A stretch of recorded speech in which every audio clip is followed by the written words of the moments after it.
Greetings, sports fans. My name is J Tags Tarpey. This is the Seattle Women's Sports Report for today. In the report today, we're going to talk about the Storm and their home opening loss, but they did win their second game against the Connecticut Sun.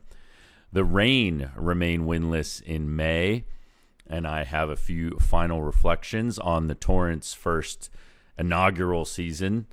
And I also have some Torrent-inspired tarot cards that are now for sale that I will show you.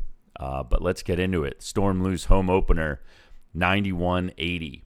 The season and home opener for the Seattle Storm was Friday night against the Golden State Valkyries. 14,200 fans showed up for it, and the mood was hopeful, with everyone ready to watch this young squad surprise and delight. Dominique Malunga, number 14, our 20-year-old 6'6" center, won the tip, and we immediately rushed down the court where Flau'jae Johnson, number 4, our rookie shooting guard, nailed a three-pointer. The roof blew off Climate Pledge Arena, and it felt like a very positive omen. Indeed, the rest of the first quarter was like that, with our young stars dropping buckets and running the floor. But the Valkyries were right there with us, and throughout the game, every time we did something good, they immediately followed suit with a few good things of their own. They started to separate from us by halftime, and by the start of the fourth quarter, they were up by 16. This was in large part due to their three-point shooting, 15 for 37 on the night.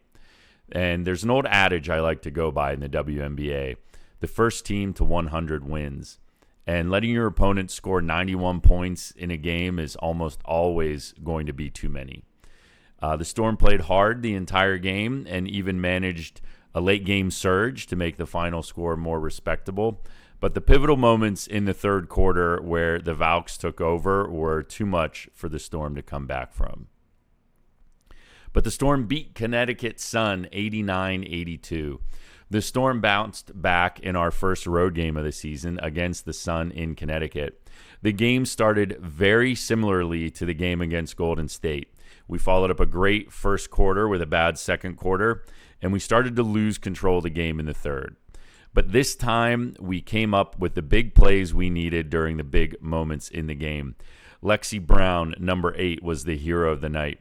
After Connecticut was down by 7 points early in the second quarter, the Sun outscored Seattle 30-20 and were carrying a lot of momentum late into the third. The Storm were down by 3 with just over 5 minutes left to play in the frame. That's when Brown knocked down 4 three-pointers in a row to capture our biggest lead of the game. It was a huge momentum shift and gave the Storm enough points to weather a few fourth-quarter surges from the Sun. With the exception of Lexi Brown, no one else did anything unexpectedly flashy, but everyone played really well. We had 4 players score in double digits, and everyone scored at least 4 points. Dom and Steph Big Mama Dolson, number 31, both got into foul trouble. But that seems like something that is going to happen a lot this season, as the refs are calling everything. With that in mind, having a team that can play with a deep bench and being full of players that can draw fouls while driving the rim, I think the Storm are well positioned to take advantage of these high foul games. Because this game was within 5 points with under 5 minutes left to play, it was considered a clutch game.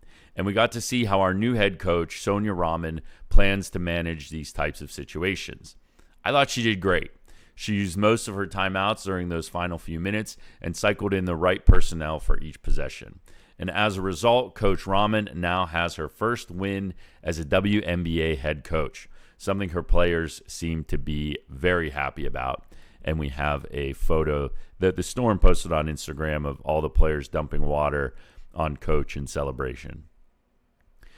Moving on to the Reign lose 1-0 after a 0-0 draw. The Reign also played 2 games this past week. The first was a 0-0 draw against the Houston Dash on May 1. The second was a 1-0 loss against Trinity Rodman, number 2, and the Washington Spirit at home on Mother's Day.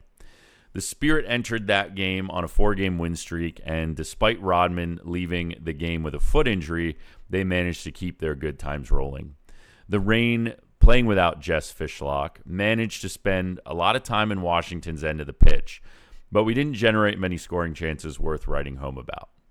The Spirit tallied their goal in the 84th minute off a beautiful crossing pass from Gabrielle Carle, number 14, to Claudia Martinez, number 11. Martinez is an 18-year-old phenom from Paraguay and seems like the kind of player you can only hope to slow down. And the long and short of it is that Seattle has scored 0 goals in their last 4 games. So moving forward, let's hope we can change that.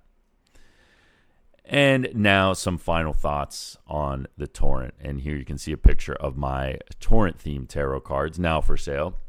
Speaking of Seattle teams that have trouble scoring, let's talk about our beloved Torrent.